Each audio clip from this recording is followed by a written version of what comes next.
Okay, if you've been tracking along, last week I was at Paraben Forensics Innovation Conference just outside of Pittsburgh at Robert Morris University in Pennsylvania. We sat down and we talked to a bunch of different people in the series. And this interview that you're about to see was with Jim Swager. Now, Jim and I have been friends for quite a while. He's with Binary Intelligence down near Dayton, Ohio, actually between Cincinnati and Dayton. He likes to claim more Cincinnati. I think it's a nice in between. Regardless of that, he's one of the premier service providers. This is my strict opinion on it, and I strongly believe it with anything JTAG, anything chip off, anything direct ISP. If it has a chip on it and there's information you can pull from it, I would take my cases down to Jim, absolutely, for sure. So he came to the conference and he spoke, and here's a little bit about that interview. We're here with Jim Swager from Binary Intelligence, which fellow Ohio company. So yeah, all right, even though we're in Pittsburgh right now. Yeah, Cleveland and Cincinnati. It's like we're both in Pittsburgh. How's that work? Yeah, right. Exactly. We're at Robert Morris University, which was been gracious enough to host PFIC 2017 for us. It's been a great experience. I've been here quite a few days and just loving it. So Jim had an awesome presentation. We literally just finished up. We just came from the exhibit hall where we were doing this, and a slight medical mishap maybe that you're okay. Yeah, no, I'll live. Yeah, I don't think anybody noticed, but I burnt myself pretty good. I didn't notice it. I watched it. Well, Jim, somebody noticed it, but yeah. Oh, did he? Yeah, that's the funny stuff. So. You talked about some advanced physical extraction capabilities. Kind of talk about that a little bit and what you did. So basically we covered when normal forensic tools don't work, we talked about how to get access to the flash memory so we can get all the deleted data, all the good stuff out of there. So we talked about removing the chip, doing chip-offs. We talked about kind of the older technique that we used to use JTAG, and then the new ISP process that works for some devices. So very cool. We demoed that and showed some war stories. I saw some of that stuff. What shocked me was you were talking about you dug up a tablet with a body. All right. Well, yeah. What's going on with that? Yeah. So I wasn't actually there when they dug it up, but I got a call from the cemetery where they exhumed this body with the tablet in it. Yeah. And then I don't even want to know why a tablet was with a body at any point. Yeah, I probably can't say anyways. All right. Yeah. All right.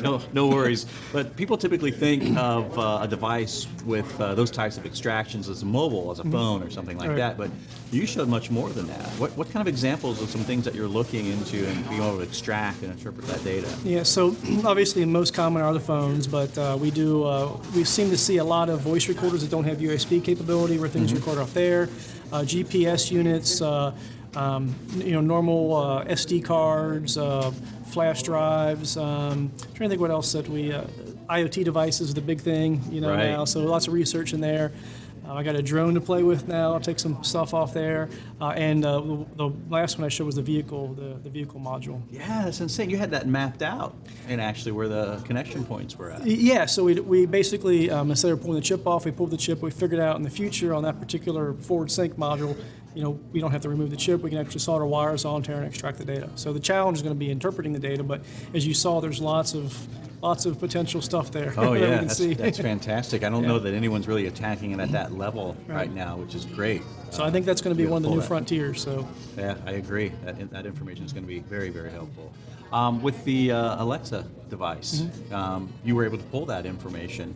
Right. You got to look into the structure of it. Right. How difficult was that to grab that? So very easy to grab the data. It was interesting. The 8 gigabyte chip, so lots of storage area. So I just pulled the chip, looked at the data. I haven't had a chance to really go through it, but that's what like Paraben and folks are for, to see actually what's in there. Certainly Alexa has a lot of storage capability. Who knows what nuggets we're going to find in that in the future once we get forensicators to start digging through it. Right, that's awesome.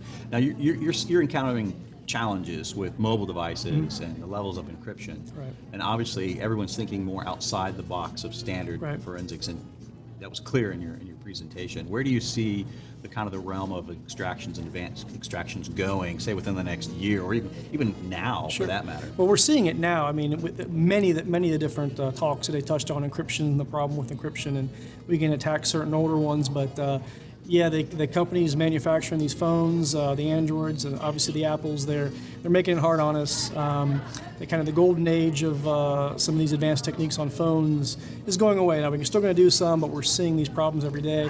As I touched on in the class, I think a lot of, as we focus in the future, it's going to be board level repairs. We're going to be relying on sort of the old days. Can we find exploits and get into them that way? But if you get a damaged device, like lots of the examples that I showed, we got to get the device functional before we can attempt some of these other ones. And the other way is maybe alternate bands. Obviously, we can pull stuff from the cloud. I think that's going to be more important. And then, if you got these devices synced with vehicles or other IoT devices, that's going to be more important as well. Right.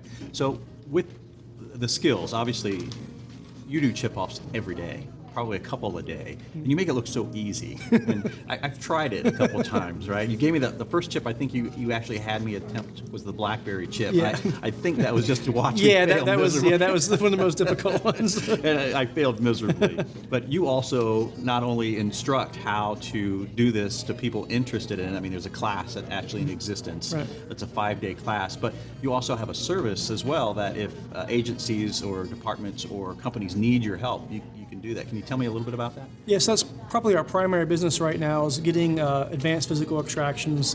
Most of those clients are law enforcement and actually other forensic labs. We kind of fill that gap. Obviously there's a high level of experience and equipment costs that go along with that. But most people are shocked when we tell them how much it costs to get a chip off or ISP of a phone. Between $500 and $1,000 tops. But yeah, that's probably our biggest area of what we do every day. We get phones in, we do sometimes 2 or 3 a day and turn them around, and get them out in 3 days to a week typically is turnaround on those. Fast. Yes. That's fast. When I was actually doing work in a lab and people would come to me, hey, a couple months on that, and they go, what? Yeah. And you said, well, I don't work in a 7 law days. enforcement lab anymore, right? That's So true. it's like it's. All right. Well, hey, was there anything else that you wanted to chat about? No, I don't think so. It was a great conference. Thanks for having me, Amber. All right, great. Thanks, All right, Jim. I take care. appreciate it, man. Yep.